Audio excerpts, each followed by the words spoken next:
नमस्कार, कल 24 मा स्वागत छ। म वीरेन्द्र जैरू। प्राय हाम्रा धार्मिक तथा सांस्कृतिक सम्पदाहरू संरक्षण गर्ने विषयमा ठूला बहस र सेमिनार हुने गर्छन्। देशमा रहेका विश्व सम्पदामा सूचीकृत कतिपय सम्पदाहरू संरक्षणको अभावमा जीर्ण बन्दै गइरहेका छन्। यस्ता कतिपय सम्पदाहरू विश्व सम्पदाका लागि तोकिएको मापदण्ड पूरा नगर्दा खतराको सूचीमा समेत छन्। बुद्ध जन्मस्थल लुम्बिनी विश्व सम्पदा सूचीमा सूचीकृत नेपालको प्रमुख धार्मिक तथा सांस्कृतिक सम्पदा हो। लुम्बिनी प्रति विश्वका 25 करोड भन्दा बढी बौद्ध मार्गीको अगाध आस्था रहेको छ। तर यति महत्त्वपूर्ण सम्पदाको संरक्षण र विकासमा भने सरकारले भने जस्तो चासो नदिएको आरोप पनि लाग्दै आएको छ। लुम्बिनी भित्र ध्वनि तथा वायु प्रदूषण गर्ने डिजेल पेट्रोलबाट चल्ने अटो रिक्सा तथा बसहरू विस्थापन गर्ने भनेर समय समयमा चर्कै बहस हुँदै पनि आएको छ। एक वर्ष अघि वातावरण मैत्री इलेक्ट्रिक बस र ट्याक्सी पनि ल्याइएको थियो। तर ल्याइएको वर्ष दिन पुग्न लाग्दा समेत ती इलेक्ट्रिक बस र ट्याक्सी सञ्चालनमा ल्याउन सकिएको छैन। आजको कार्यक्रममा महत्त्वपूर्ण विषयलाई समावेश गर्नेछौँ। सुदूरपश्चिम राज्यको निकायबाट उपेक्षित हुँदै आएको लामै समय भइसक्यो। सुदूरबाटै प्रतिनिधित्व गर्दै सत्ताको स्वाद चाख्नेहरू धेरै छन्। भौगोलिक रूपमै ठगिएका सुदूरपश्चिमका लागि त्यहाँबाट प्रतिनिधित्व गर्नेहरूले खासै चासो दिएको पाइँदैन। सुदूरपश्चिमबाटै प्रतिनिधित्व गर्ने शेरबहादुर देउबा अहिले प्रधानमन्त्री छन्। तर बर्मा गए कर्मसँगै भने जस्तै सुदूरवासीहरूलाई भएको छ। सुदूरपश्चिमका जिल्लाहरू खाद्यान्न अभावका कारण प्राय राष्ट्रिय चर्चामा आइरहन्छन्। यसपटक यहाँका बाजुरा र मोगुले, विशेष गरी कर्णाली प्रदेशको मोगुले पनि यो समस्या भोगिरहेको छ। यी दुई जिल्लामा खाद्यान्न रित्तिएको महिनौ भइसक्यो। अब त दसैँ पनि आउन लाग्यो। देशमा दसैँ लाग्न लाग्यो। चाडबाडका मिठो मसिनो खाउला भनेर बसेका जिल्लावासीहरू बिहान बेलुकाको छाक कसरी टार्ने भन्ने चिन्तामा बाँचिरहेका छन्। बाजुरा र मोगुमा भएको खाद्यान्न अभाव सम्बन्धीको विषय पनि आजको कार्यक्रममा समावेश गर्नेछौँ। यसबाहेक तपाईँ दर्शकहरूसँगको प्रत्यक्ष कुराकानीमा हामी जोडिनेछौँ।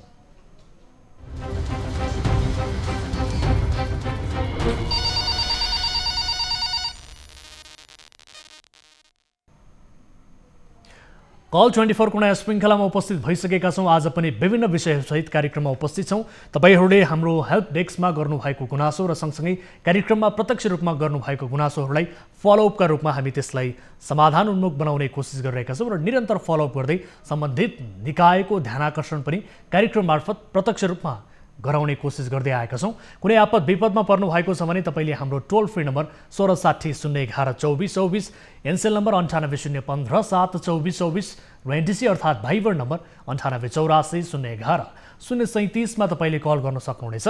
र आज पनि देशका विभिन्न स्थानबाट हामीलाई आएका गुनासोहरूलाई कार्यक्रममा समावेश गरेका छौँ र त्यससँग सम्बन्धित रहेका व्यक्तिहरूको जवाबदेहिता आजको कार्यक्रममा पनि लिनेछौँ भन्दै आजको पहिलो विषयतर्फ यहाँहरूको ध्यानाकर्षण गराउन चाहन्छु। मुलुकको प्रमुख पर्यटकीय गन्तव्य बुद्ध जन्मस्थल लुम्बिनीमा वातावरण मैत्री विद्युतीय बस र ट्याक्सी भित्राइएको वर्ष दिन पुग्नै लाग्यो। विश्व सम्पदा स्थल लुम्बिनीमा वातावरण प्रदूषण कम गर्ने र पर्यटकलाई सुविधा दिन भन्दै भित्राइएका बस र ट्याक्सी सञ्चालनको छाँटकाट अहिलेसम्म देखिएको छैन। चार्जिङ स्टेसन करिब तयार भए पनि सञ्चालनको मोडालिटी तयार नहुँदा लुम्बिनीमा लामो समयदेखि खुल्ला आकाशमुनि सवारी थन्काएर राख्दा सवारी बिग्रने जोखिम समेत बढेको छ। यस विषयमा थप कुराकानी गर्नेछौँ। सबैभन्दा पहिले हाम्रा टिभी जर्नलिस्ट प्रकाश न्यौपानेले भैरवाबाट पठाएको यो विशेष रिपोर्ट हेरौँ।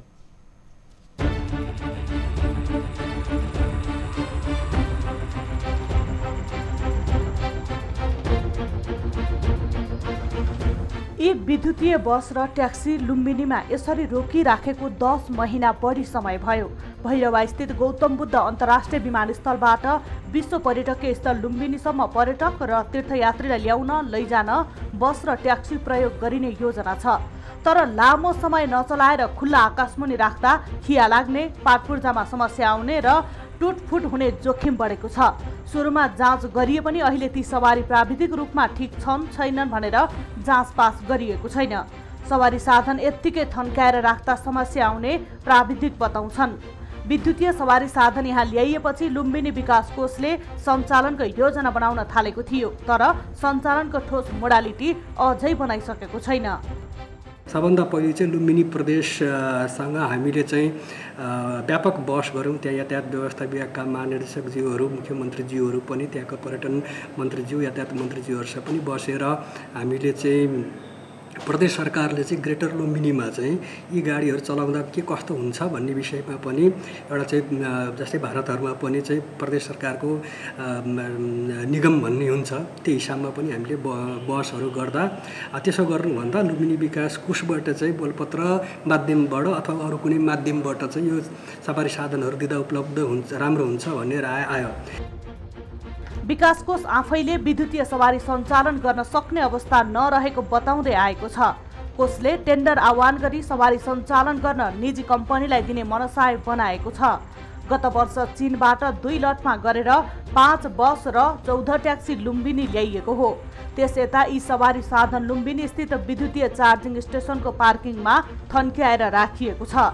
एसियाली विकास बैंकको अनुदान सहयोगमा क्लिन इनर्जी प्रोजेक्ट अन्तर्गत 13 करोड लागतमा बस र ट्याक्सी लुम्बिनी भित्राइएको थियो। यी सवारी यहाँ ल्याउँदा सरकारले 3.5 करोड रुपैयाँ भन्सार शुल्क बिहोरेको थियो। लुम्बिनीमा जापानको इसाका इलेक्ट्रिक कम्पनीले 13 करोड लागतमा बस र भ्यान चार्जिङ गर्ने स्टेसनको काम अन्तिम चरणमा पुर्याएको छ। तर कोरोना महामारीले काम नसक्दै ठेक्का समयावधि सकिएको छ। म्याद थप अझै भएको छैन। लकडाउनको कारणले गर्दाखेरि त्यहाँको जापानिज प्राविधिकहरू आफै आएर गर्नुपर्ने केही कामहरू बाँकी रहेको कारणले गर्दाखेरि उहाँहरूले त्यो कार्य सम्पन्न गर्न सक्नु भएको छैन। त्यो कारणले गर्दाखेरि होल प्रोजेक्ट त्यही कारणले गर्दाखेरि रोकिरहेको छ र उहाँहरूको फेरि म्याद पनि 30 सेप्टेम्बरमा सकियो र त्यसपछि त्यो म्याद थप गर्नको लागि, त्यो जुन कन्ट्र्याक्टको म्याद थप गर्नको लागि त्यो प्रोसेसिङमा गएपछि एडिबीबाट एप्रुभ हो।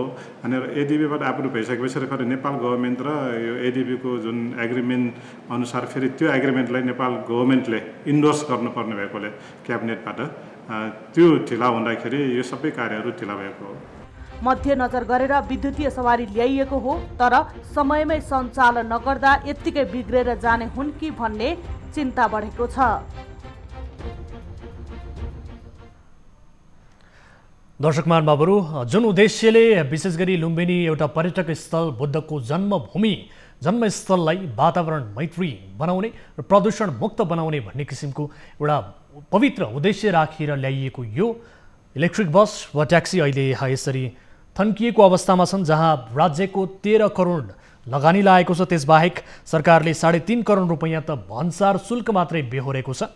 यसरी राज्य कोषको यति बेला थन्किएर राज्य कोषबाट खरिद गरिएको सामग्रीहरू थन्किएर रहेको अवस्था छ र जुन उद्देश्य बोकेर यी इलेक्ट्रिक बस र ट्याक्सी भित्राइएको थियो, यसरी अहिले थन्किँदा ती प्राविधिक जाँच गर्ने जुन छ त्यो प्रक्रिया पनि अहिले धेरै लामो समय भइसक्यो, त्यो पनि नभएका कारणले त्यो बिग्रन सक्ने भन्ने किसिमको चिन्ता पनि प्रकट भइरहेको छ। र यस विषयमा हामी थप कुराकानी गर्ने कोसिस गरिरहेका छौँ र विशेष गरी त्यहाँ चीनबाट 2 लटमा गरेर 5वटा बस र 14वटा ट्याक्सी लुम्बिनी पुर्याइएको थियो र त्यसयता यी सवारी साधनलाई लुम्बिनी स्थित विद्युतीय चार्जिङ स्टेसनको पार्किङमा भने अहिले थन्काएर राखिएको छ। 10 महिना बढी भइसक्यो यसरी रोकिराखिएको, तर अझै पनि यी बस र ट्याक्सीहरू सञ्चालनमा ल्याउन सकिएको छैन। यद्यपि त्यहाँ कोरोना महामारीले गर्दाखेरि विशेष गरी यो चार्जिङ गर्ने स्टेसनको काम अहिले अन्तिम चरणमा पुगे पनि यसलाई समयमा सकाउन नसकिएको भनेर कोरोना महामारीलाई पनि एउटा कारण बनाइएको छ। तर ठेक्का सम्झौताको म्याद पनि अहिले सकिएको स्थिति छ। यस विषयमा हामी थप कुराकानी गर्ने कोसिस गर्छौँ र यस विषयमा जानकारी लिन्छौँ। यति बेला हाम्रो टेलिफोन सम्पर्कमा जोडिनु भएको छ लुम्बिनी विकास कोषका सदस्य सचिव सानु राज्य साक्य हाम्रो सम्पर्कमा हुनुहुन्छ। साक्य सर, स्वागत छ यहाँलाई कार्यक्रममा। हजुर नमस्कार, धन्यवाद। हजुर, अब हामी कुराकानी गरिरहेका छौँ विशेष गरी यो इलेक्ट्रिक बस र ट्याक्सीहरू अहिले थन्काएर राखियो, 10 महिना भइसक्यो यसरी थन्किएको अवस्था, अझैसम्म सञ्चालनमा ल्याउन सकिएन, कारण के होला सर? यसको मुख्य कारण भनेको हाम्रो त्यो टेस्टिङको कामले गर्दाखेरि अनि त्यसपछि त्यो जुन कम्पनीले ती गाडीहरू ल्याएका थिए होइन, गाडीहरू ल्याउँदाखेरि केही पार्ट पुर्जाहरू बिग्रिएको भनेर इन्जिन बिग्रियो भने कि बाहिर ल्याउँदाखेरि ह्यान्डलिङ गर्दाखेरिको अनि त्यो फेर्दाखेरि त्यो सामानहरू ल्याउनलाई त्यो कोरोनाले गर्दाखेरि लकडाउनले गर्दाखेरि ढिलो भएको, यी कारणले गर्दाखेरि ढिला भएको हो। अब उहाँहरूले सबै त्यो गर्नुपर्ने सबै सामानहरू फेरेर उहाँहरूले टेस्टिङ पनि गरेर त्यो रिपोर्टहरू सबै मन्त्रालयमा पुगेको छ। मन्त्रालयमाबाट पनि यसलाई अगाडि बढाउनको लागि भइरहेको छ। तर समस्या एउटा के भयो भन्दाखेरि त्योसँग जोडिएको भनेको चार्जिङ स्टेसन होइन। चार्जिङ स्टेसनमा सबै जोडिसक्नु भएको छ। त्यो चार्जिङ स्टेसन अब फाइनल्ली टेस्ट गर्नको लागि जुन कम्पनीले जिम्मेवारी लिएको हो त्यो कम्पनीबाट एकजना जापानिज इन्जिनियर होइन, जापानिज इन्जिनियर पनि यहाँ आएर ओके भनेर नबनेसम्म चाहिँ त्यो ह्यान्डओभर नहुने भयो कि। त्यो कारणले अनि जापानबाट त्यो इन्जिनियर अहिले त्यो कोभिडको कारणले गर्दाखेरि यो लकडाउनको कारणले गर्दाखेरि आउन सकेनन्। ठ्याक्कै यो एयरपोर्टमा जस्तै कि एयरपोर्टमा पनि थाई इन्जिनियरहरू आउन नसकेर कति होइन क्यालिब्रेसन कामहरू रोक्यो नि त। त्यस्तै किसिमको पनि यहाँ भएको कारणले गर्दा यसको लागि धेरै हामीले कोसिस गऱ्यौँ, भएको छैन। त्यो कारणले गर्दाखेरि पनि सबै तयार भइसक्यो तर त्यो ह्यान्डओभर नभएको कारणले गर्दाखेरि त्यो चलाउन सकेका छैनौँ। अनि हुँदाहुँदै यसै बिचमा उहाँहरूको म्याट पनि सकेको छ, त्यो म्याट थपिएको छ। यो थपिएको बिचमा त्यो म्याटभित्र चाहिँ उहाँहरूको काम सकेर अनि त्यसपछि लुम्बिनी विकास कोषलाई मन्त्रालयबाट ह्यान्डओभर भएपछि त्यो चलाउनको लागि लुम्बिनी विकास कोष तयार छ। त्यसको लागि हामीले गएको हाम्रो बोर्ड बैठकबाट बलपत्र मार्फत स्वच्छ प्रतिस्पर्धा गरेर यसलाई चलाउन दिने भन्ने कुरा पनि हामीले निर्णय ठिक छ साके सर। अब विशेष गरी यो ल्याउँदाखेरि नै केही बिग्रिएका गाडीहरू नेपालमा ल्याइयो होइन त? होइन बिग्रिएका भनेर होइन कि ह्यान्डलिङ गर्दाखेरि जस्तै कि ट्रान्सपोर्ट गर्दाखेरि भएका ड्यामेजहरू मात्रै हो, गाडी नै बिग्रेको भन्ने होइन। कतिवटा गाडीमा यस्तो किसिमको प्रब्लम आयो सर? प्रब्लम होइन, त्यो 2टा गाडी मात्रै आएको थियो। अब 2टा गाडीमा आए पनि त्यो प्याकेजै भएको कारणले ह्यान्डओभर गर्दाखेरि सबैले सधैँ नै प्याकेज दिनु पऱ्यो नि त होइन कम्पनीले त। अनि त्यो सामानहरू फेर्नको लागि उहाँहरूको अलिकति ढिला भयो, त्यो कारणले गर्दाखेरि भयो एउटा। अब सबै प्रक्रियाहरू पुगिसकेको छ। अब मन्त्रालयलाई हामीले ह्यान्डओभर गर्न साथै त्यो सञ्चालन प्रक्रियामा जान्छ। सर 2टा गाडीमा चाहिँ प्रब्लम आयो भनेर भन्नुभयो, तर 5वटा बस र 14वटा ट्याक्सी त्यहाँ पुर्याइएको अवस्था छ होइन। यो अवस्थामा अहिले ती जति पनि रहेका गाडीहरू छन्, बस ट्याक्सीहरू छन्, ती त तपाईँको खुला आकाश पनि बसिरहेका छन् र जसका कारण खिया लाग्ने सम्भावना र त्यो बिग्रने पाटपुर्जाहरू बिग्रने किसिमको सम्भावना रह्यो। 10-10 महिनादेखि थन्किएको छ, त्यो त त्यतिकै पनि बिग्रने सम्भावना रह्यो भन्ने किसिमको कुराहरू आइरहेको छ। र पछिल्लो पटक त्यहाँ सुरुवातमा तपाईँहरूले जाँच गरे पनि अहिले ती सवारीहरू प्राविधिक रूपमा ठिक छन् कि छैनन् भन्ने किसिमको जाँच पनि गरिएको छैन भन्ने किसिमको जानकारी आइरहँदा त्यो समय समयमा त्यो कम्पनीको प्राविधिक आएर उहाँहरूले त्यो गाडीहरू चार्जिङ गर्ने होइन कन्डिसनमा राख्ने गरिराख्नु भएको छ। त्यसमा समस्या भएन। अब गाडीहरू त अब नेपालमा धेरै जस्तो बसहरू खुल्ला आकाशमा नि राख्छन्, त्यस्तो किसिमको कभर्ड सेट हामीसँग पनि कसैको पनि छैनन् होइन। अब लकडाउनको बिचमा पनि हाम्रा धेरै निजी गाडीहरू पनि थन्केकै हो नि त। अनि अर्को एउटा समस्या भनेको जुन उद्देश्यको लागि यो गाडीहरू आएको छ, एक त एयरपोर्टसँग सम्बन्धित छ कि यो इन्टरनेसनल हाम्रो गौतम बुद्ध इन्टरनेसनल एयरपोर्टसँग त्यो सञ्चालन भइसकेपछि यहाँ आउने टुरिस्टहरूको लागि टार्गेट गरेर पठाएको कारणले गर्दाखेरि पनि एक त एयरपोर्ट सञ्चालन भइसकेको छैन। त्यो एयरपोर्टबाट आउने प्यासेन्जर टुरिस्टहरूलाई ल्याउनको लागि जुन उद्देश्य हो अब त्यसलाई पनि परिमार्जन गर्नुपर्ने पनि भयो नि त। अब त्यहाँ सञ्चालन गर्न नसक्ने भएपछि हामीले आन्तरिक पर्यटकलाई पनि त्यस्तो गरेर चलाउने भयो भने त त्यो अलिकति निर्देशिकालाई पनि हामीले संशोधन गर्नुपर्ने भयो। त्यसले गर्दाखेरि पनि समस्याहरू भएको हो। भनेपछि एयरपोर्टमा आउने पर्यटकहरूका लागि मात्रै फोकस्ड हो यो कि अथवा एउटा लुम्बिनी भनेको गौतम बुद्धको जन्मस्थल हो, त्यस कारणले यसलाई चाहिँ अलिकति प्रदूषण रहित बनाउनु पर्छ, वातावरण मैत्री बनाउनु पर्छ भन्ने एउटा समग्र यो उद्देश्य राखिएको के हो?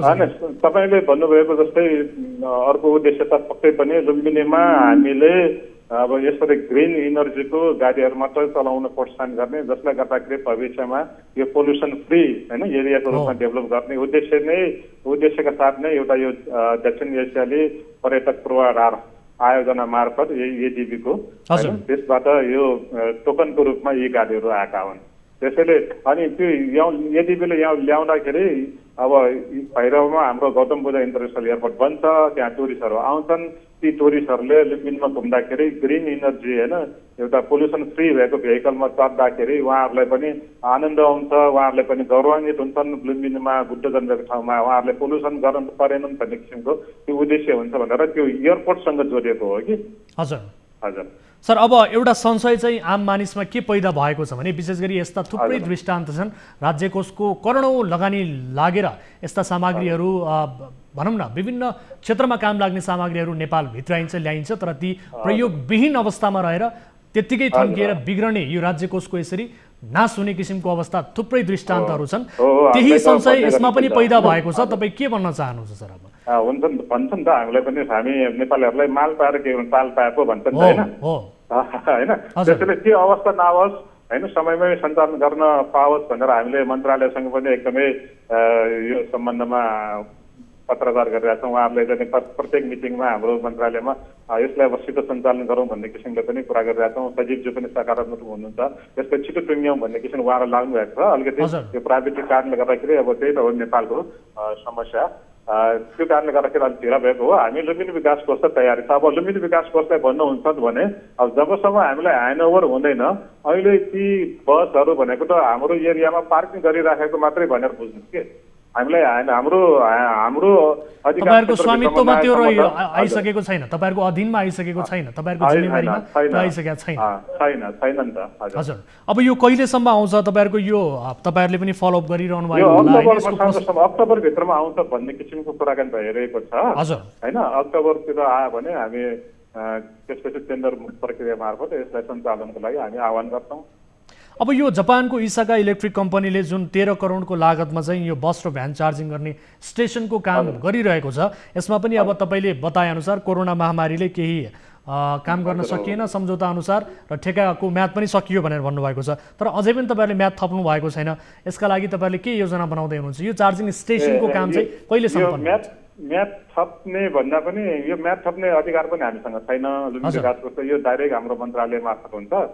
मन्त्रालयलाई उहाँहरूको म्याद थप्नको लागि प्रक्रिया पुगेको मैले देखाएको छु यदि विभागबाट पनि त्यो एप्रुभ भएको जस्तो देखिन्छ यसको बारेमा अलिक बढी हाम्रो मन्त्रालयमा सोध्नु भएको भए अझै स्पष्ट हुन्छ कि सर अन्तिममा यो बताइदिनुस् अब बुझ्ने गरी अब यी यसरी थन्किएर रहेका जो बस र ट्याक्सीहरू छन् भनौँ न राज्य कोषको लगानी लाएर त्यहाँ थन्किरहेको अवस्था छ बिग्रने हो कि भन्ने किसिमको चिन्तामा रहेका ती साधनहरू सञ्चालनमा आउन चाहिँ कति जति समय लाग्ला तपाईको आफ्नो एजम्सनले के भन्छ र यदि स्पिडली यो काम हुने हो भने कति जति समयमा यो सञ्चालनमा ल्याउन सकिन्छ हाम्रो अहिले जस्तै कि यो 10-12 दिन वा 15 दिन यो महिनाभित्रमा हामीलाई मन्त्रालयले ह्यान्डओभर भयो भने अब भोजनको सल्पट निकाल्दाखेरि अर्को 1 महिना भनेपछि 1.5 महिनाभित्रमा यो सञ्चालनमा ल्याउन सक्ने किसिमले हामी तयारी गर्न सक्छौँ हस् समय र जानकारीका लागि धन्यवाद त्यही अनुसार तयारी होस् र यो सञ्चालनमा रहेको सुखद समाचार पनि हामीले दर्शकहरूलाई देखाउन पाऊँ छिटोभन्दा छिटो समय र जानकारीका लागि धेरै धेरै धन्यवाद सर हुन्छ धन्यवाद दर्शक महानुभावहरू यस विषयमा हामीले कुराकानी गर्यौं लुम्बिनी विकास कोष सदस्य सचिव हुनुहुन्थ्यो उहाँ सानु राज्य शाक्य र उहाँहरूले बताएअनुसार यसको ह्यान्डओभरको काम बाँकी रहेको छ केही प्रोसेस र केही बिग्रिएका गाडीहरू थप मर्मत गर्ने भन्ने किसिमको प्रोसेस अगाडि बढिरहेका हिसाबले पनि यो सञ्चालनमा ल्याउन केही कठिनाई भइरहेको र अबको 1.5 महिनाभित्रमा अब तदारुकताका साथ काम गरियो भने अथवा ह्यान्डओभर भयो भने यो सञ्चालनमा आउन सक्छ भन्ने किसिमको आशयको जवाफ हामीले उहाँबाट पाएका छौँ र यो छिटोभन्दा छिटो सञ्चालनमा ल्याइनुपर्छ यो त एक उदाहरण मात्रै हो यसरी राज्यको लगानी गरिएका धेरै सामग्रीहरू प्राविधिक उपकरणहरू थन्किएका थुप्रै दृष्टान्तहरू छन् प्रयोगमा नआइकन थन्किएर बिग्रिएर त्यत्तिकै त्यो राज्य कोषको लगानी खेर गएको अवस्था पनि थुप्रै दृष्टान्तहरू छन् र यो पर्टिकुलरली यो केसमा यो किसिमको अवस्था नआओस् आम मानिसमा यो बिग्रिएर जाने हो कि भन्ने किसिमको जुन चिन्ता छ यो चिन्ता विशेष गरी चिन्ताले साकार रूप नपाओस् हामी यही चाहन्छौँ र अर्कोतर्फ लुम्बिनी गौतम बुद्धको जन्मस्थल ल त्यसलाई वातावरण मैत्री बनाउने र सँगसँगै त्यहाँ बढ्दो प्रदूषणलाई कम गर्ने एउटा पवित्र उद्देश्य राखेर र त्यहाँ पुग्ने पर्यटकहरूका लागि पनि यो किसिमको एउटा इन्भाइरोमेन्ट क्रिएट गर्ने भनेर जुन उद्देश्य राखिएको छ यो उद्देश्यले पनि साकार रूप पाओस् हामी यही चाहन्छौँ र यो विषयलाई फलोअप गर्नेछौँ भन्दै आजको अर्को विषयतर्फ प्रवेश गर्नु अघि कोही दर्शक हामीसँग जोडिनु भएको छ उहाँसँग कुराकानी गरौँ नमस्कार को बोल्दै हुनुहुन्छ कहाँबाट हजुर नमस्ते हजुर कहाँबाट को बोल्दै हुनुहुन्छ म काठमाडौँवासी हो ललितपुरमा बस्छु हैन ए हजुर यहाँको शुभ नाम नाम चाहिँ मैले उल्लेख गर्न चाहिन आज ए ठिक छ आफ्नो समस्या राख्नु होला समस्या के भन्नु पर्दा सर अब म ड्राइभ गर्छु हैन म अब यहाँ धेरै आफ्नो गाडी चलाउँदाखेरि मैले एउटा ट्राफिकको के एउटा रुल ब्रिज गरेँ होला त्यस बापत चाहिँ मलाई चाहिँ ट्राफिक सरहरूले चिट काटिदिनु भयो होइन। ए हजुर। अनि त्यो चेक काटेपछि प्रोसेस भनेको चाहिँ अहिले एउटा नयाँ प्रोसेस के थाहा पायो भने तपाईँले अब कुनै पनि ब्याङ्कमा गएर लाइन बस्नु पर्दैन, ई सेवा मार्फत तिर्नु भयो भने चाहिँ सरल हुन्छ भनेर भन्नुभएको थियो उहाँले होइन। हजुर। त्यो हिसाबले चाहिँ अब मैले आफ्नो टाइम बचाउने हिसाबले चाहिँ अब ई सेवालाई पेमेन्ट गरेँ। त्यो पेमेन्ट गर्नलाई पनि फेरि 2 दिन लाग्ने रहेछ। मैले फाइन मैले पेमेन्ट चाहिँ गरेँ। तर पेमेन्ट गरेर गइसकेपछि म चाहिँ ट्राफिकको कार्यालयमा आफ्नो त्यो लाइसेन्स लिन गएँ होइन। त्यहाँ जाँदाखेरि चाहिँ उहाँहरूले मलाई चाहिँ अब ई सेवाकोमा चाहिँ हाम्रो अब सर्भर डाउन छ, लिङ्क अप्ठ्यारो छ, यसबाट चाहिँ पेमेन्ट गरेपछि तपाईँलाई आज दिनु मिल्दैन भन्नुभयो उहाँले होइन। अनि फेरि त टेक्नोलोजीको कुरा हो, अब किन अप्स एन्ड डाउन त भइहाल्छ भनेपछि चाहिँ म फेरि कुरेँ। आज तेस्रो दिनमा अस्ति गएको थिएँ, फेरि आज गयो। आज पनि त्यही अब त्यहाँनिर म मात्र नभएर धेरै गुनासो हुने मान्छेहरू थियो। अब हामीले चाहिँ अब भन्नुहोस् न हाम्रो आफ्नो व्यवहार छ, सबैजना अफिस जानु पर्यो, बिजनेस हुन्छ होइन। सर एकैछिन है तपाईँले अब यो ई सेवाबाट फाइन चाहिँ तिर्नु भयो होइन? तिरिसकेँ। अनि त्यस पछाडि चाहिँ के भयो? फाइन तिरिसकेँ। अनि त्यसको मैले रिसिप्ट प्रिन्ट गरेर लिएर गएँ। हजुर। तर त्यहाँनिर चाहिँ मैले आफ्नो लाइसेन्स लिन जाँदाखेरि चाहिँ अलि सर्भर डाउन छ, ई सेवा मार्फत तिरेको चाहिँ हामीले एक्सटेन्ड गर्न सक्दैन भन्नुभयो कि उहाँहरूले। ए हजुर। तपाईँ कति दिन धाउनु भयो त्यहाँ? कति दिन धाउनु भयो? हजुर सर। कति दिन धाउनु भयो त्यहाँ लाइसेन्स लिन? होइन मैले चाहिँ यस्तो भयो, यो मेरो लास्ट विक तपाईँको थर्सडे भनेपछि 1 हप्ता अगाडि चिट काटेको थियो। हजुर। त्यसपछि चाहिँ मैले 3 दिन अगाडि गएको थिएँ। हजुर। 3 दिन अगाडि म फर्केँ, 1-2 दिनमा आउनु नि त भनेर भन्नुभयो। अनि आज पनि गएँ, आज पनि त्यही भयो। म लगायत धेरै मान्छेहरू त्यहाँ गुनासो पोखिरहेका थिएँ होइन। ए तपाईँको जस्तै समस्या भएका अन्य व्यक्तिहरू पनि त्यहाँ थिए? अन्य व्यक्तिहरू पनि थिए त्यहाँ। सबैजना अब गुनासो पोखिरहेको थियो। अफिस जानुपर्ने कस्तो हुन्छ, बिदा लिएर आएको छु, म हाफ छुट्टी लिएर आएको छु, के गर्ने होला भनेपछि यो चाहिँ। अनि अब मैले ट्राफिक कार्यालयको 103 मा पनि फोन गरेर गुनासो पोखेको थिएँ होइन। हजुर। तर त्यहाँबाट चाहिँ अलि राम्रो खाले चाहिँ तपाईँको म्यासेज आएन कि तपाईँले सूचना हेरेर जानुपर्छ नि त, सूचना किन नहेर्नु भयो, सूचना हेरेर जानुपर्छ, त्यहाँ त बन्दै छ भनेपछि होइन ठिक छ, म पेमेन्ट गर्न गइसकेपछि अल्टरनेटिभ माध्यमबाट मेरो त्यो मलाई लाइसेन्स त दिनु भएको हुन्छ नि त भनेको होइन, पछि सूचना हेरेर जानु भन्नुभयो उहाँले। भनेपछि त्यहाँ अहिले तत्कालका लागि त्यहाँ त्यो सर्भर डाउन भएका हिसाबले भन्ने किसिमको सूचना पनि टाँसिएको थियो? होइन यस्तो भयो, सूचना चाहिँ टाँसेको भन्नुभयो उहाँले। अब मैले चाहिँ कस्तो भयो भने एउटा अब हामीलाई आजकल जान अगाडि चाहिँ मैले हो एउटा एकचोटि त्यहाँ फोन पनि गर्न खोजेको थिएँ। तर मैले ट्राफिक कार्यालय सातो बाटोको मैले वेब पेजमा खोजेँ, फेसबुकमा खोजेँ, कहीँ पनि उहाँहरूको फोन नम्बर चाहिँ भेटिनँ होइन। अब त्यसले गर्दाखेरि चाहिँ अब मैले चाहिँ आज पनि दुःख पाएँ। त्यही हिसाबले एउटा सानो गुनासो चाहिँ अब यो अब हजुरहरूले त यो सानो भोइस फोनहरू पो छन् त होइन। हजुर। त्यसले गर्दाखेरि मैले चाहिँ अब एकचोटि अब हजुरहरूले पनि अलिकति प्रेसर दियो भने भोलिको दिनमा सर्भिस राम्रो पाऊँ भन्ने हिसाबले हो। हस्, हामी बुझ्ने कोसिस गर्छौँ। तपाईँ एकैछिन होल्डमा रहनुहोला। हामीले यससँग सम्बन्धित रहेका व्यक्तिहरूलाई टेलिफोन सम्पर्क मार्फत जोड्ने प्रयास गरिरहेका छौँ। हाम्रो टिमका साथीहरू लागिरहनु भएको छ। के भएको रहेछ एक्ज्याक्ट प्रब्लम र सँगसँगै कहिलेकाहीँ प्राविधिक रूपमा समस्या आउन सक्दछ र त्यो समस्यालाई लिएर एउटा सही सूचना किन दिइएन भन्ने किसिमको जानकारी हामी उहाँहरूसँग सोध्ने कोसिस गर्छौँ। यति बेला ट्राफिक प्रहरीका प्रवक्ता हामीसँग जोडिनु भएको छ। सन्दीप शर्मा हाम्रो सम्पर्कमा जोडिनु भएको छ। उहाँसँग हामी सोध्छौँ, जानकारी लिन्छौँ। प्रवक्ताज्यू स्वागत छ यहाँलाई कार्यक्रममा। धन्यवाद हजुर। हजुर, एकजना सेवाग्राहीले हामीलाई गुनासो गरिरहनु भएको छ। उहाँ ड्राइभर हुनुहुन्छ। केही दिन अघि उहाँलाई फाइन तिराइयो र उहाँले फाइन ई सेवा मार्फत तिर्नुभयो। तर ई सेवा मार्फत तिरिसकेको रिसिप्ट लगेर तपाईँहरू कहाँ लाइसेन्स लिन जाँदा त्यहाँ सर्भर डाउन छ भनेर उहाँलाई झुलाउने काम भयो भन्ने किसिमको गुनासो गरिरहनु भएको छ। र उहाँ जस्तै अन्य धेरैको समस्या त्यहाँ त्यस्तै छ, मैले प्रत्यक्ष रूपमा देखेँ पनि भन्नुहुन्छ। के हो सर, यो समस्या के भएको हो तपाईँहरूको? यस्तो छ नि, सर्भर डाउन भनेर हाम्रो त सर्भर डाउन त्यो ब्याङ्क छ नि भित्र, जुन ई सेवाको ब्याङ्क भयो, अर्को ब्याङ्क भयो, जस्तो ग्लोबल आइएमईको ब्याङ्क छ यहाँभित्र, उहाँहरूको चाहिँ सर्भर डाउन भएको। हाम्रो त सर्भर डाउन भन्ने कुरो हामीले त हजुरको लाइसेन्सको चिट दिइसकेपछि पैसा तिरेको दिइसकेपछि हामीले तपाईँहरूलाई दिने मात्रै हो। हामीसँग त त्यो कनेक्सनै भएन त्यो कुराको त। हजुर, त्यो ब्याङ्कको सर्भर डाउन भएर चाहिँ त्यो नभएको होला कि हाम्रो त सर्भरसँग मतलब सरकारको विषय नै भएन यहाँलाई त।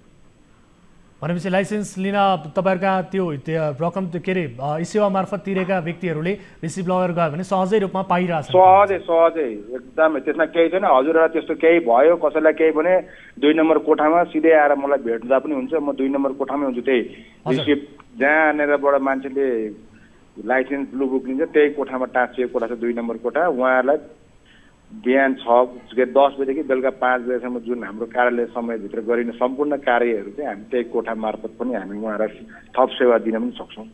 सर एकैछिन होल्डमा रहनुलाई म तपाईँलाई यो गुनासो स्पष्ट रूपमा बुझाउने अथवा सुनाउने प्रयास गर्छु। सुन्दै हुनुहुन्छ मलाई? प्रवक्ताज्यूलाई हामीले टेलिफोन सम्पर्कमा जोडेका छौँ। तपाईँले भोग्नु भएको वास्तविक समस्या के हो एकपटक उहाँलाई बताउनुहोस् त। उहाँले भने जस्तै हजुरले भन्नुभएको थिएँ मैले बुझिहालेँ। सायद हजुरले चाहिँ इन्फर्मेसन पास नभएको सर होइन।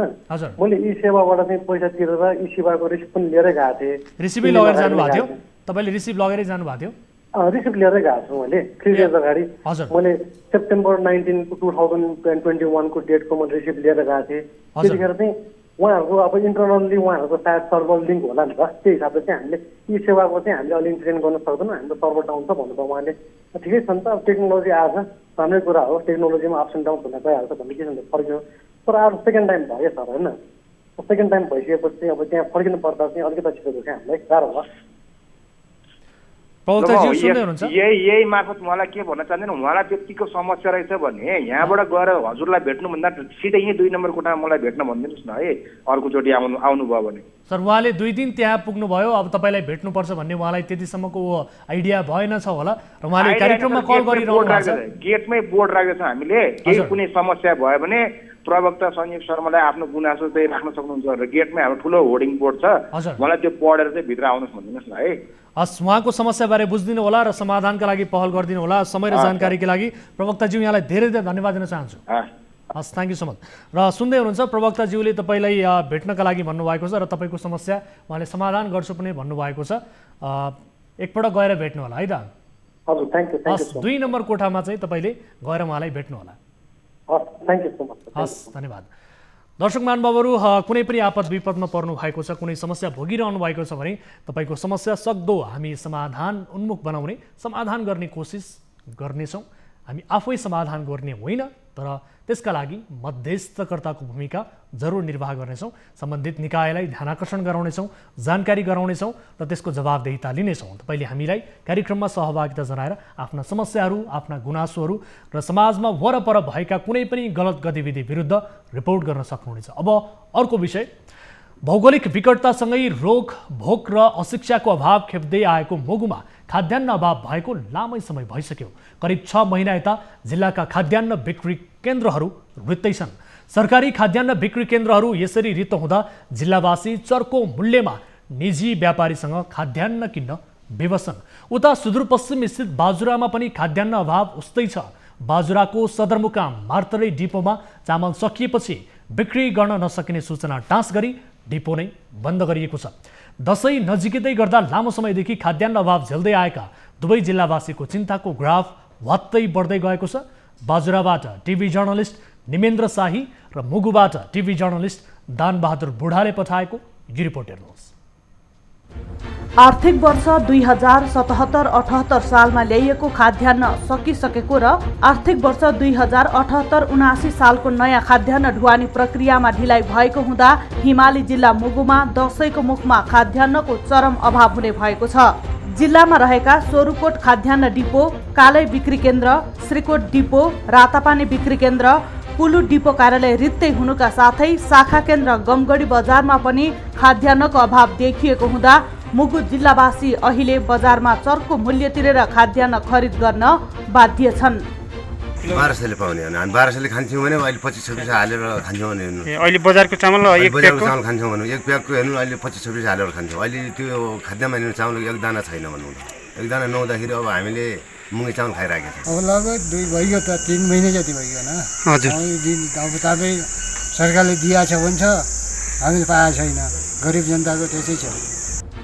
अहिले सरकारी बिक्री केन्द्रहरूमा खाद्यान्न नहुँदा स्थानीयले धैन, कालै, तारापानी, गमगढी बजार र हुम्लाको कवाडी भन्ने स्थानमा गएर महँगो मूल्यमा खाद्यान्न किन्नुपर्ने बाध्यता छ। कसका कारण यस्तो व्यथिति भोग्नु परिरहेको भनेर स्थानीय रणभुल्लमा परेका छन्। कहिलेकाहीँ सोरकोट जान्छ भन्छन्, कहिलेकाहीँ तपाईँको कालै जान्छ भन्छन्। अब कालैका जनताहरूले पनि पाए छैन भन्छन्, अब सोरकोट पनि पाएनौँ भन्छन्। अब तपाईँको कोही अब ठेकेदारहरूले कुनै कुराहरूमा ठेकेदारहरूले कोही नलिएर हो कि। खाद्यान्न व्यवस्था तथा व्यापार कम्पनी लिमिटेड मुगुमा हाल 600 क्विन्टल मात्र चामल मौजदात रहेको छ। सरकारको निर्देशन अनुसार दशैंको मुखमा स्थानीयलाई सहुलियत मूल्यमा चामल बिक्री गर्नुपर्ने हो। अन्य जिल्लामा सहुलियत रूपमा संस्थानबाट खाद्यान्न बिक्री गरिसकिएको छ, तर मुगुमा लामो समयदेखि खाद्यान्न डिपो र केन्द्रहरू खाली रहेका छन्।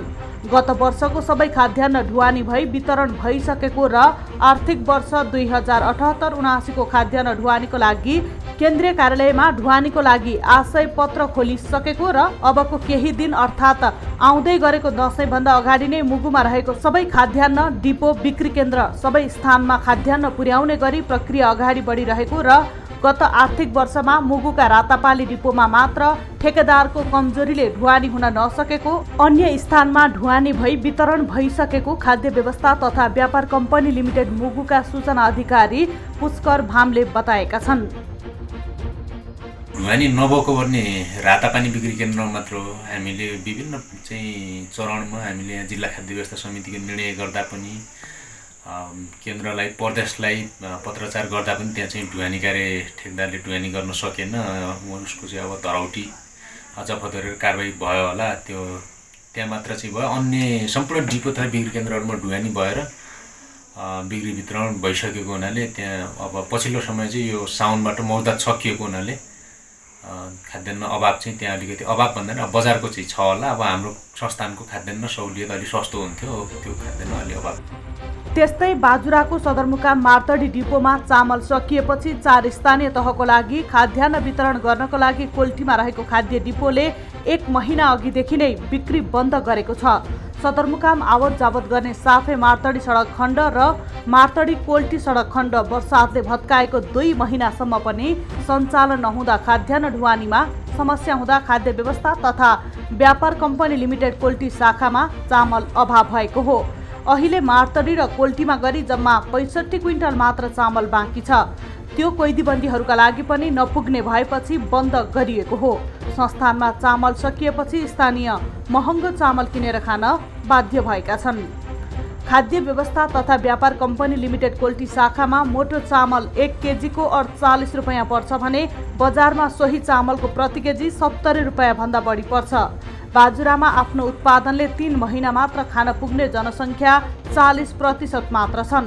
हरेक वर्ष 11,000 मेट्रिक टन खाद्यान्न अभाव हुने गरेको छ। त्यसको पूर्ति खाद्य व्यवस्था तथा व्यापार कम्पनी लिमिटेडले गर्ने गरेको देखिन्छ। कृषि ज्ञान केन्द्रको कार्यालय बाजुराले दिएको जानकारी अनुसार जिल्लाको पूरा क्षेत्रफलको 9.21% खेतीयोग्य जमिन रहेको छ। त्यसमा जम्मा सीमित क्षेत्र 1.42% मात्र रहेको छ, अर्थात् 7.79% जमिनमा सिंचाइ सुविधा छैन। जिल्लाको कुल 20,155 हेक्टर खेतीयोग्य जमिन मध्ये 3,115 हेक्टरमा मात्र सिंचाइ सुविधा रहेको छ। बाजुरा खाद्य सुरक्षाको उच्च जोखिमयुक्त जिल्ला हो। बाली सप्रेकी अवस्थामा समेत यहाँ वार्षिक 11,000 मेट्रिक टन खाद्यान्न अपुग हुने कृषि कार्यालयको तथ्याङ्क छ। दर्शक महानुभावहरू, सुदूरपश्चिम स्थित बाजुरा जिल्ला र कर्णाली प्रदेश अन्तर्गत मुगु जिल्लाको 2वटा जिल्लाको यो एकै प्रकारको समस्याको सम्बन्धी समेटिएको रिपोर्ट प्रसारण गर्यौं र विशेष गरी हरेक वर्ष त्यहाँ स्थानीय नागरिकले खाद्यान्न अभाव झेलिरहनु परिरहेको छ र खाद्यान्नका लागि ठुलै सङ्घर्ष त्यहाँका नागरिकले गर्नु परिरहेको छ। कर्णाली प्रदेशका विभिन्न जिल्लाहरूमा वर्षेनी खाद्यान्न अभाव हुन्छ भने सुदूरपश्चिम स्थित बाजुरा जिल्ला पनि त्यही चपेटामा निरन्तर रूपमा पर्दै आएको छ। वर्षेनी खाद्यान्न सुरक्षाका हिसाबले यो उच्च जोखिममा रहेको जिल्लाको रूपमा लिइन्छ र यस विषयमा थप कुराकानी गर्छौँ। हामीसँग स्थानीय जोडिनु भएको छ, उहाँहरू खाद्यान्नको जोह अहिले यो समयमा कसरी गरिरहनु भएको छ यसबारे जानकारी लिन्छौँ र सँगसँगै यसको परिपूर्तिका लागि सम्बन्धित निकायले कस्तो पहल गरिरहेको छ त्यसपछि हामी कुराकानी गर्नेछौँ। यति बेला हाम्रो टेलिफोन सम्पर्कमा मुगु जिल्लाका स्थानीय हुनुहुन्छ बलबहादुर शाही टेलिफोन सम्पर्कमा। बलबहादुरजी, यहाँलाई स्वागत छ कार्यक्रममा। धन्यवाद सर। हजुर, अब यो चाडबाडको मुखैमा खाद्यान्न अभाव झेलिरहेको तपाईँहरूले भन्ने विषयमा रिपोर्ट दर्शकहरूलाई देखाएका छौँ। वर्षेनी यो किसिमको समस्या तपाईँहरूले झेल्दै आउनु परिरहेको छ। यसपटक तपाईँहरूले यो खाद्यान्नको जोह कसरी गरिरहनु भएको छ, कतिको सङ्घर्ष गर्नु परिरहेको छ यसबारे बताइदिनुहोस् त। कसरी गर्नु सर, यत्रो अब महामारी छ अनि बिचमा महँगी छ, मान्छेले पैसा कसरी जुटाउने रोजगार छैन हजुर, होइन। त्यही भएर अब पहिला 14-1500 पाइने चामलको बोरा 25 केजीको अहिले गाउँमा 3000-3500 भन्छन्। अब कसरी किन्नु सर? गाह्रो छ नि अवस्था। हजुर, अहिले अब डिपो केन्द्रहरू सबै बन्द रहेको अवस्था हो, खाद्यान्न बिक्री केन्द्रहरू?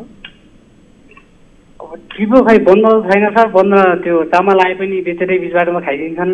भ्रष्टाचार धेरै छ, अनि तल गाउँमा पुग्दैन चामल, डिपो सबै बन्द छन्। अनि चामल कहाँबाट आउँछ, कहाँबाट जान्छ थाहै हुँदैन सर।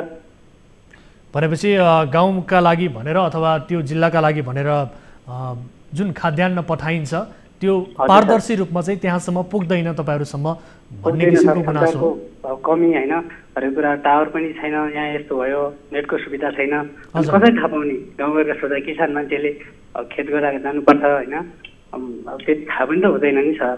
हजुर, अनि अहिले तपाईँहरूले जोहो चाहिँ कसरी गरिरहनु भएको छ? कति टाढा पुग्नुपर्छ? तपाईँ बस्ने ठाउँ चाहिँ कहाँ हो खास गरी? म बस्ने सोरु गाउँपालिका। सोरु गाउँपालिकाबाट तपाईँ खाद्यान्नका लागि कहाँ पुग्नुपर्छ? अब कि तारा पनि आउनुपर्छ कि गौमडी जानुपर्छ सर। अब नत्र खच्चरमा अहिले गौमडीबाट तारापानीसम्म गाडी ल्याइदिन्छ होइन, अनि त्यहाँबाट चाहिँ खच्चरमा ढुवानी गर्ने हो। 25 केजीको त्यो मोटो चामल पनि 3000-3500 हालेर खान बाध्य छानेका मान्छेहरू हामी पनि छौँ होइन। अनि हुम्लाको कबाडी भन्ने स्थानसम्म पुग्नुपर्छ है तपाईँहरू? ए उता बाजुरा हुम्ला पनि छ, अब तर मान्दैन। अनि तपाईँको डिपो होला, तपाईँकै जिल्लामा जानुहोस् भनेर भन्छ, अनि त्यहाँ अलि अप्ठ्यारै नै हुन्छ सर। हजुर, अब सरकारवाला निकायले तपाईँहरूको यो समस्या वर्षेनी यो तपाईँले जुन समस्या भोग्दै आउनु परिरहेको छ र यसपटक झन् चाडबाडको मुखैमा यो समस्या भोगिरहँदा कतिको तपाईँहरूको यो समस्याप्रति चासो दिएका छन्? हजुर, यो क्वेसन फेरि बुझेन, फेरि भनिदिनुहोस्। ठिक छ, एकैछिन होल्डमा रहनुहोस्। यति बेला हामीसँग टेलिफोन सम्पर्कमा जोडिनु भएको छ खाद्यान्न संस्थान मुगुका सूचना अधिकारी पुष्कर भाम हाम्रो सम्पर्कमा हुनुहुन्छ। पुष्कर सर, स्वागत छ यहाँलाई कार्यक्रममा। धन्यवाद सर। हजुर, अब अत्यन्त दुःखद समाचार हामीले सम्प्रेषण गऱ्यौँ। वर्षेनी हुन त मुगु जिल्ला आफै पनि खाद्यान्न अभावमा भनौँ न त्यहाँका जनताहरू बाँचिरहनु पर्ने यो परिस्थितिबाट गुज्रिरहेको छ। कर्णाली प्रदेशका अन्य जिल्लाको पनि यो समस्या छ। अहिले हामी मुगुको पर्टिकुलरली कुराकानी गरिरहँदा यसपटक दसैँकै मुखमा फेरि पनि खाद्यान्न अभाव भइरहेको खबर प्राप्त भएको छ। के हो सर वास्तविकता, यसबारे बताइदिनुहोस् त। कतिको गाह्रो अप्ठ्यारो अहिले खाद्यान्न संस्थानहरूको स्थिति चाहिँ के हो ठ्याक्कै? गाह्रो अप्ठ्यारो भन्नाले त्यस्तो अभाव भएर जनता चाहिँ भोकमरी परेर मर्ने अवस्था चाहिँ सिर्जना भएको छैन सर। हजुर, बजारमा पर्याप्त छ, अहिले बाटो अवरोध छैन र हामीसँग चाहिँ अब 77-78 को खाद्यान्नले चाहिँ चलाउन पर्ने हुनाले हामीले चाहिँ हामीसँग अहिले 600 क्विन्टल मात्र मौजदात छ। हजुर, कृषिको चाहिँ टेन्डरको आशय पत्र निस्किसकेको छ हिजो 5 गते र अब 7 दिनभित्र चाहिँ ढुवानी सम्झौता भएर सम्भवतः दसैँ अगाडि हाम्रो चाहिँ खाद्यान्न आइपुग्छ सर। अब यो वर्षेनी यो समस्या मैले यस वर्षको मात्रै कुरा गरेको छैन, वर्षेनी यस किसिमका समाचारहरू आउँछन्। वर्षेनी हामीले यस किसिमका समाचारहरू मुगुवासीको पीडा सम्बन्धी रिपोर्टहरू प्रसारण गर्छौँ, तर यसको समस्या समाधान त हुन सकेको छैन र त्यहाँका स्थानीयले बताएअनुसार त्यहाँ पुग्ने जुन खाद्यान्न छ त्यसमा पनि अपारदर्शी हुन्छ, पारदर्शी हुँदैन, त्यसकारण पनि अभाव वर्षेनी झेल्नुपर्छ भन्ने किसिमको गुनासो पनि गरिरहेका छन्। के हो सर ठ्याक्कै यो अभाव झेल्नुको पछाडिको कारण चाहिँ के हो सर? त्यो नितान्त गलत समाचार चाहिँ अब त गलत चाहिँ यो भावनाबाट उत्प्रेरित मान्छेहरूले चाहिँ सम्प्रेषण गरेको खबर हो सर। अब के छ भन्नुहुन्छ भने पछिल्लो समय हाम्रो चाहिँ खाद्यान्नमा गुणस्तरीयता होइन, एउटा हाम्रो पहिलाको जस्तो कुहिएको बिग्रेको चामल नआउनु, ताजा चामल चाहिँ हाम्रो त्यो प्याकिङ भएको 1-2 महिनामा 2-3 महिनामा त्यो चामल हामी कहाँ पुग्नाले हाम्रो चाहिँ त्यो के अरे ग्राहक उपभोक्ता फ्लो चाहिँ हामीसँग बढी छ। हजुर, हामीसँग अहिले उपभोक्ता फ्लो बढी हुनाले हामीले चाहिँ निश्चित कोटा हुन्छ हाम्रो, वार्षिक 11,000 क्विन्टल कोटा हुन्छ हाम्रो यहाँ शाखाको लागि। र त्यो 11,000 क्विन्टलमा पनि हामीले चाहिँ लगभग 3,000 क्विन्टल जति यहाँका डिपोहरूमा चलान गर्छौँ। यहाँबाट हामीले डिपो यो दूरदराजका डिपोहरूमा पठाउँछौँ र बाँकी रहेको 8,000 क्विन्टलले हामी 8,000 क्विन्टल यहाँ त तपाईँको वार्षिक 60,000 क्विन्टल चामल खपत हुन्छ यहाँ। हजुर, 8,000 क्विन्टल हामीले खपत गर्छौँ भने बाँकी बजारबाट त्यो आपूर्ति गर्ने भनेपछि त्यसमा त्यो 60,000 क्विन्टल चामल खपत हुने ठाउँमा हामीले 8,000 क्विन्टललाई वर्षभरि पुऱ्याएर अर्को आर्थिक वर्षलाई पनि दसैँसम्म प्लस गर्दाखेरि त्यो पुग्दैन। हजुर, मेन समस्या चाहिँ यो हुन आएको त्यो र हामीसँग चाहिँ एकदम यो पछिल्लो समय स्टिम जिरा चामल मोटा चामलहरू पनि बजारभन्दा सस्तो र बजारको भन्दा गुणस्तरीय हुनाले चाहिँ हामीसँग यो उपभोक्ताको पनि चाहिँ वृद्धि हुनाले यो हामीले चाहिँ र म्याक्सिममली चाहिँ यहाँ अब हिमाली जिल्ला हुनाले खानामा अब यो असोज कार्तिकमा चाहिँ उत्पादन भएर यो माघ फागुनसम्ममा लगभग यहाँको उत्पादन सकिसक्छ र चैतपछि अधिकांश उपभोक्ताले यो आयातित खाद्यान्न नै उपभोग गर्ने हुनाले चाहिँ यो आयातित खाद्यान्न उपभोग गर्ने र जसमा पनि गरिब एकदम चाहिँ अब पिछडिएको जिल्ला रोजगारीको कमी हुनाले र गरिब जनता हुनाले चाहिँ फोकस उहाँहरूको अलिकति बजे पनि तेल आउँछ नुन आउँछ भन्ने हिसाबले चाहिँ खाद्यान्नमा उहाँहरूको आकर्षण बढी हुनाले एकदम यो चैत वैशाख जेठ अनि यो बर्खाको सिजनमा त तपाईँ बाटो अवरुद्ध भएर चाहिँ बजारमा पनि पर्याप्त ढुवानी चाहिँ नहुने हुनाले चाहिँ हामीसँग चाहिँ यो जेठ असार साउन भदौ यो 4 महिना चाहिँ हामीलाई अत्याधिक चामल अब यो सर एकैछिन यो विशेष गरी ढुवानी गर्ने क्रममा ठेकेदारले कमजोरी गरेका कारण पनि सही रूपमा त्यहाँ ढुवानी हुन सक्दैन समयमा खाद्यान्न पुग्न चाहिँ सक्दैन भन्ने किसिमको गुनासोहरू अब यसले चाहिँ यो ठेकेदारको कमजोरीका कारण त्यहाँका नागरिकमा पर्ने किसिमको प्रभाव यसलाई सुधार्न चाहिँ किन सकिएको छैन सर यो सुधार्नका लागि अब तपाईँको खरिद ऐन अनुसार हामीले चाहिँ टेन्डर प्रक्रिया गरेर ढुवानी प्रक्रियामा उनीहरूलाई आबद्ध गराउँछौँ र उनीहरूले चाहिँ ढुवानी गर्छन् सरले भने जस्तै कतिपय समस्या कस्तो पनि छ यो गत वर्ष हाम्रो चाहिँ सुर्खेतबाट 4000 क्विन्टल ढुवानी हुनुपर्ने थियो 3500 क्विन्टल मात्र ढुवानी भयो 500 क्विन्टल ढुवानी हुन सकेन यी यावत कुराहरू चाहिँ हुँदा पनि अब हामीले चाहिँ खाद्यान्न समयमा ढुवानी गर्न भनेर जिल्लाबाट अथवा हाम्रो कार्यालयबाट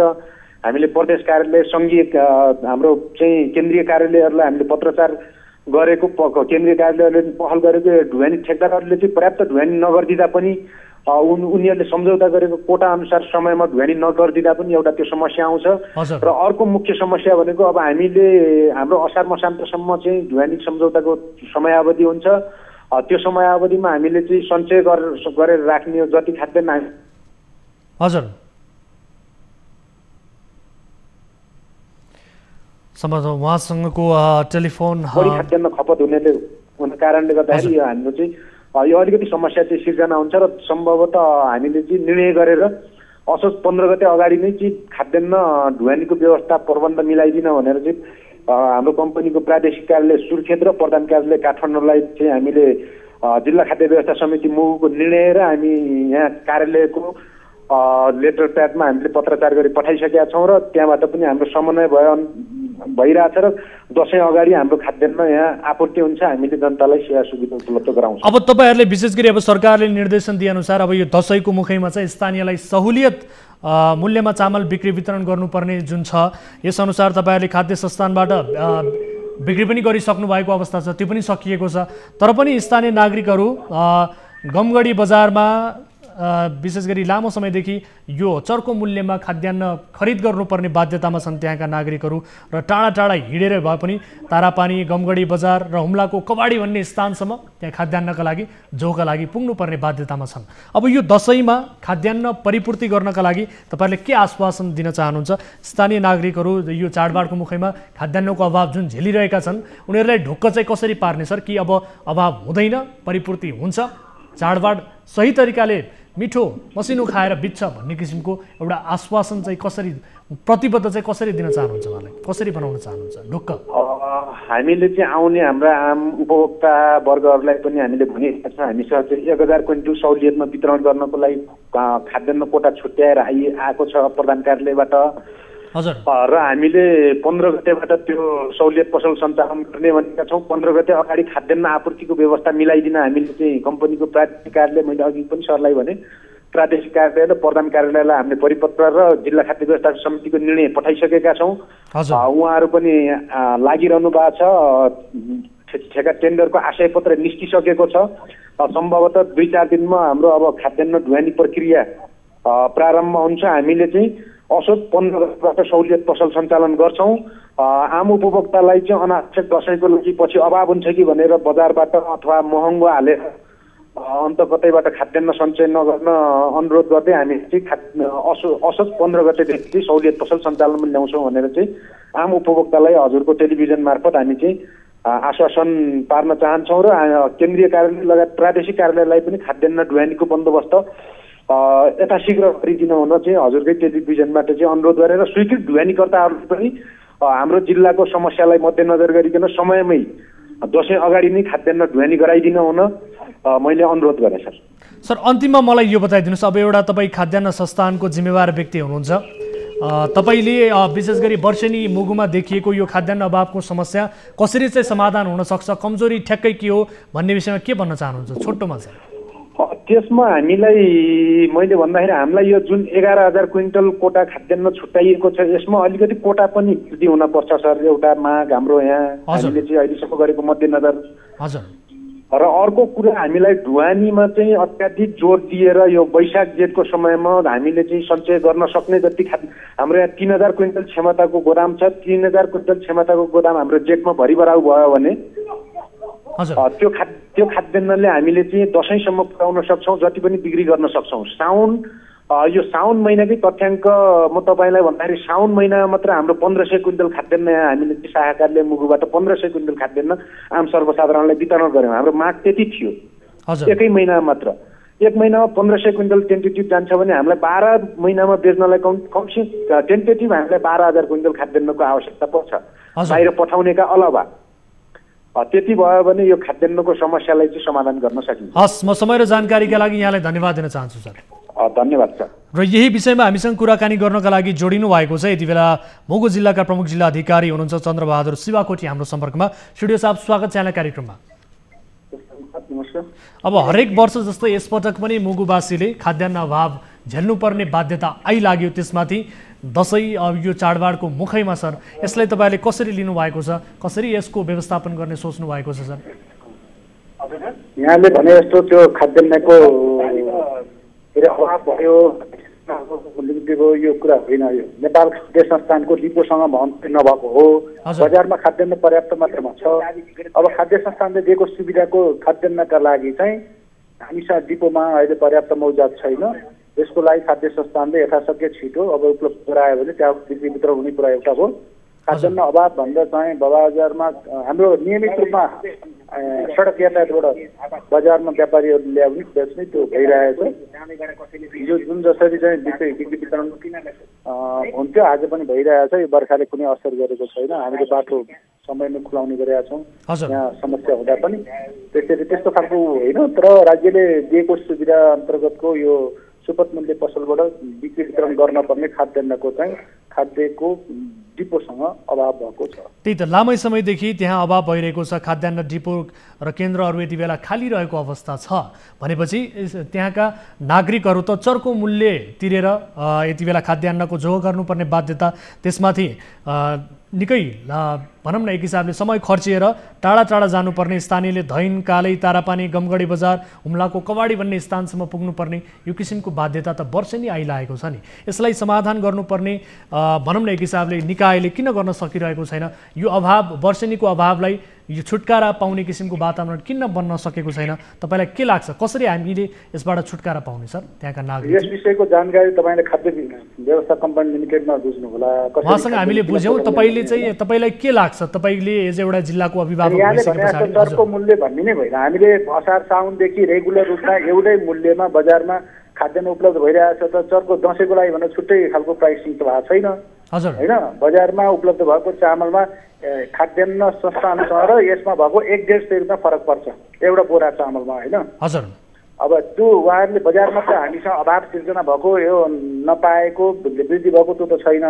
खाद्य संस्थानसँग भएन भनिदिनु पऱ्यो। खाद्यान्न संस्थानसँग चाहिँ तपाईँले हेड क्वार्टर छ त्यहीँ छ, काठमाडौँमा छ। त्यो अफिसमा बुझ्नु पऱ्यो किन चाहिँ आपूर्ति समयमा हुँदैन बुझ्नु पऱ्यो। अहिले पनि खाद्य संस्थानसँग 100 क्विन्टल खाद्यान्न छ, आएको ग्राहकहरू कृपया गरेको छैन।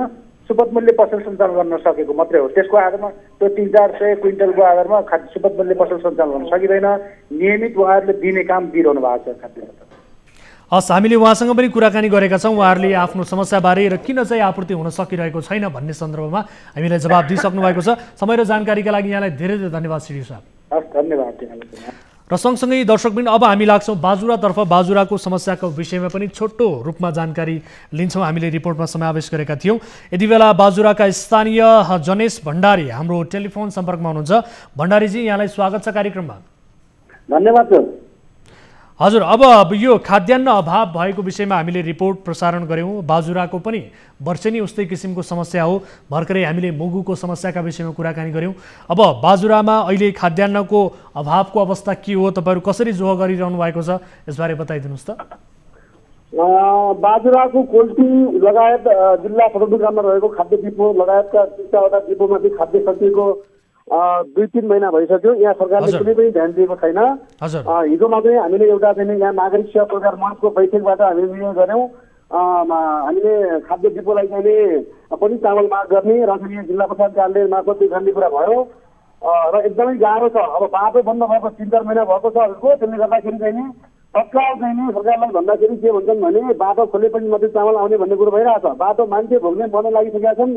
अनि जम्मा चाहिने मौजात पोल्ट्री क्षेत्रको चाहिँ खाद्य डिपोमा जम्मा 45 क्विन्टल चामल छ। मान्छे चाहिँ अब यहाँ मान्छे मरिरहेको हुन्छ अथवा मर्न लागिसकेका हुन्छ। चामल बाटो खोलेपछि आउँछ भन्ने कि सरकारले कुनै वायु मार्गबाट कुनै विकल्प गर्ने एकदमै सिरियस कुरो छ यहाँ त।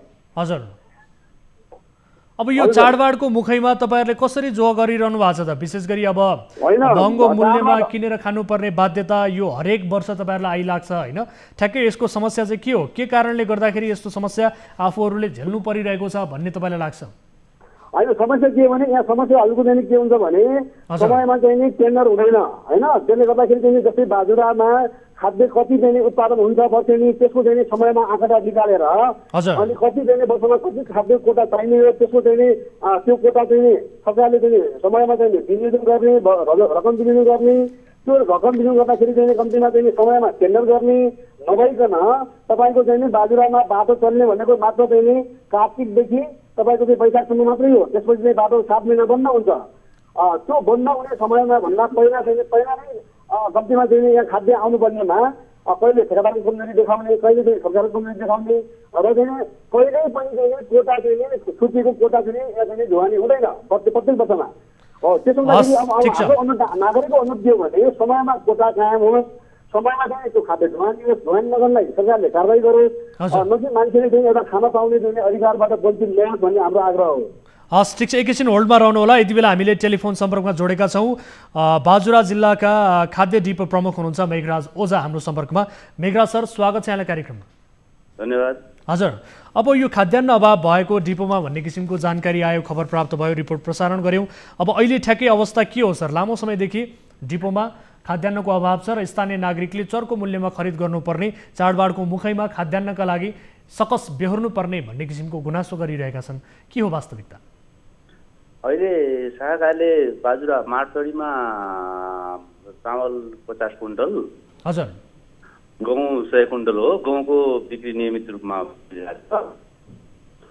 अनि 1 हप्ता जति हो खाद्यान्न चामल बिक्री गर्न नपाएको। सर, 1 महिना अघिदेखि नै तपाईँहरूले बिक्री गर्न बन्द गर्नुभयो भन्ने किसिमको जानकारी छ। यो त डिपो क्वालिटीको लागि हो। क्वालिटीमा 1 महिना अगाडिसम्म थियो, 3 हप्ता अगाडि बन्द भयो। इमर्जेन्सीको लागि चामल राखेको छ क्वालिटी डिपोमा। 2 ठाउँ छ बाजुरामा खाद्यान्न अफिस, हजुर, डिपो क्वालिटी शाखा मार्चडी है 2 ठाउँमा।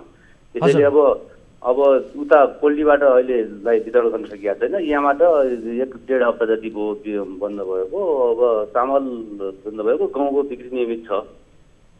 अनि अब यो समस्या हरेक वर्ष आउनुको कारण चाहिँ के हो सर? विशेष गरी बाजुरामा चाहिँ आफ्नै उत्पादनले 3 महिना अघि मात्र खान पुग्ने जनसङ्ख्या 40% मात्रै छन् है। यो 3 महिना मात्रै खान पुग्ने जुन छ आफ्नै उत्पादनले, यो चाहिँ 40% मात्रै छन् भनेपछि अरू त अब तपाईँको बाहिरबाट किनेर खानुपर्ने स्थिति रहेको छ। त्यसैमा निर्भर छन् त्यहाँका नागरिक र तर पनि हरेक वर्ष 11,000 मेट्रिक टन खाद्यान्न अभाव त्यहाँ हुने गरेको तथ्याङ्क छ भनेपछि यो अभावलाई चाहिँ किन परिपूर्ति गर्न सकिएको छैन? कमजोरी कहाँ भइरहेको छ? के हो सर? अब यसको त अहिले विगत धेरै वर्ष पहिलेको कुरा अलिकति अभाव हुन्थ्यो। विगतमा रोड सडक सञ्जाल त्यहाँसम्म पिच भएर गइसकेपछि यसको समाधान भइसकेका थियो। गत वर्ष 18-23 गतेका दिनमा यो सडक 2-3 किलोमिटर सडक नै भाँसिएर बगेको हुनाले अब रोडबाट अब सबै त्यहाँ वर्षभरिलाई अड्ने गुदाम हुँदैन, एकैचोटि लगेर राख्न सकिने गुदामको क्षमता कम हुन्छ। प्रत्येक महिना लगेर बिक्री गर्दै जाने, यसरी राख्दै जाने त्यस्तो हो। योपालि अलि खाद्यान्न ढुवानी हुन सकेको र अब यो साउनदेखि अब आउने खाद्यान्न अब सडकका कारणले प्राप्त भएको छैन। सडकको कारणले अवरुद्ध भएको हुनाले अब सडकै अवरुद्ध भएपछि त अब अरू बाटो त अरू उपाय नभएर खाद्यान्न कमी हुनु गएको हो। अब अहिले अब चाडबाड मुखैमा छ, यो अवस्थामा अब तपाईँहरूले के सोचिरहनु भएको छ? यो यसको परिपूर्ति गर्नका लागि केही प्रयासहरू पहलहरू भएका छन् कि छैनन्? स्थानीय नागरिकले जुन हिसाबले चाडबाडमा एउटा मिठो मसिनो खाने सहुलियतमा चाहिँ खाद्यान्न पाउने भन्ने किसिमको जुन छ, यो पाउन सक्ने सम्भावना चाहिँ के छ? अब यसको लागि हाम्रो प्रधान कार्यालयले यो खाद्यान्न ढुवानीको आशय पत्र पनि निकालिसकेको। हजुर। अब केही दिनमा ढुवानी सम्झौता हुने प्रक्रियामा छ। यसको लागि अब हामीले तुरुन्तै सम्बन्धित ठेकेदारलाई ताकेता गरी दसैँ अगाडि त्यहाँका आम नागरिकलाई खाद्यान्न सहुलियत मूल्यमा दिने प्रयासमा लागिरहेछौँ। अब हेरौँ अब कति साथ दिन्छ। अब सडक पानी परेन, सडक सुचारू भयो भने हामी दसैँ अगाडि आम नागरिकलाई यो खाद्यान्न सहुलियत मूल्यमा वितरण गर्नेछौँ। अब वर्षेनी बाजुरा जिल्लाका स्थानीय नागरिकले यो किसिमको समस्या भोग्नुको पछाडिको कारण भनेको समयमा टेन्डर हुँदैन एउटा कुरा, र अर्कोतर्फ ढुवानी पनि गर्ने जुन ठेकेदार छ त्यसले पनि कमजोरी गरिदिन्छ, बदमासी गरिदिन्छ, त्यस कारणले पनि समयमा आपूर्ति हुन सक्दैन भन्ने किसिमको कुराहरू आइरहेको छ। के हो सर, ठ्याक्कै यो समाधान चाहिँ कसरी गर्ने, यसको कमजोरी चाहिँ के हो, के भन्न चाहनुहुन्छ? यसमा गत वर्ष अलिकति ठेकेदारको पनि लापरवाही भयो। अब भन्ने जति ठेक्का लागे जति अब थप कोटा पहिलेको नियमित कोटा बोकिसकेर थप कोटा जुन चाहिँ बाजुराको लागि निकासा भएको थियो, थप कोटा नबोकिदिँदा अहिलेको स्थिति आएको हो। भनेपछि ठेकेदारले लापरवाही गरेका कारणले यो समस्या झेल्नु परेको हो। हजुर। हस्, समय र जानकारीका लागि धन्यवाद दिन चाहन्छु तपाईँलाई। र यसतर्फ सम्बन्धित अन्य निकायको पनि ध्यान आकर्षण होस्, समयमा टेन्डर हुन नसकेका कारणले र सँगसँगै ठेकेदारको लापरवाहीका कारणले यस्ता खाद्यान्न अभाव हुने क्षेत्रहरूमा वर्षेनी खाद्यान्न अभाव हुँदै आएको छ, परिपूर्ति हुन सक्दैन, जसमा ठेकेदारले ढुवानीमा समेत कमजोरी गरिदिएका कारणले, लापरवाही गरिदिएका कारणले यस्ता जिल्लाहरूमा समयमा खाद्यान्न पुग्न सक्दैन र वर्षेनी अभाव झेल्नुपर्ने जुन किसिमको बाध्यता छ यसको अन्त्य हुनुपर्दछ भन्ने सवालमा हामी जोड दिन चाहन्छौँ। र दर्शक महानुभावहरू, यो विषयलाई यहीँ थाती राख्छौँ र विशेष गरी तपाईँले हाम्रो कार्यक्रममा सहभागिता जनाउन चाहनुहुन्छ भने हाम्रो टोल फ्री नम्बर 1660 011 2424, एनसेल नम्बर 98 015 7 2424 र भाइबर नम्बर 98 84 011 037 मा कल गर्न सक्नुहुनेछ। र अन्तिममा केही दिन अघि हामीले कक्षा 12 को परीक्षा चलिरहँदा परीक्षा हलबाटै टिकटक भिडियो बाहिरिएको विषयमा रिपोर्ट प्रसारण गरेका थियौँ र सो रिपोर्टमा जनप्रिय बहुमुखी क्याम्पस पोखराको प्राविधिक त्रुटिका कारणले तस्बिर समावेश हुन गएका कारणले केही आपत्ति जनाएको छ सो कलेजले, र त्यसप्रति कलेजलाई पर्न गएको असरप्रति, प्रभावप्रति हामी क्षमा प्रार्थी छौँ। प्राविधिक त्रुटिका कारणले यो तस्बिर रिपोर्टमा समावेश हुन गएको थियो। खास गरी जनकपुर बहुमुखी क्याम्पसमा टिकटक भिडियो बाहिरिएको प्रसङ्ग थियो र त्यसमाथि हामीले तस्बिर भने जनप्रिय बहुमुखी क्याम्पसको त्रुटिवश देखाउन पुगेका छौँ। यसका लागि हामी क्षमा प्रार्थी छौँ भन्दै आजका लागि कार्यक्रमको निर्धारित समय पनि सकिएको छ। हाम्रो टोल फ्री नम्बर 1660 011 2424, एनसेल नम्बर 98 015 7 2424 र एनटिसी अर्थात् भाइबर नम्बर 98 84 011 037 मा तपाईँले 24 घण्टा कल गर्न सक्नुहुनेछ। आफ्ना समस्याहरू, आफ्ना पीडाहरू बारे बताउन सक्नुहुनेछ र सँगसँगै तपाईँको समस्यालाई हामी सम्बन्धित निकाय समक्ष पुर्याउने र त्यसको समाधानका लागि पहल गर्ने, कोसिस गर्ने कार्य निरन्तर गरिरहनेछौँ भन्दै आजका लागि बिदा हुन्छौँ। हामी निरन्तर न्युजमा छौँ। नमस्ते।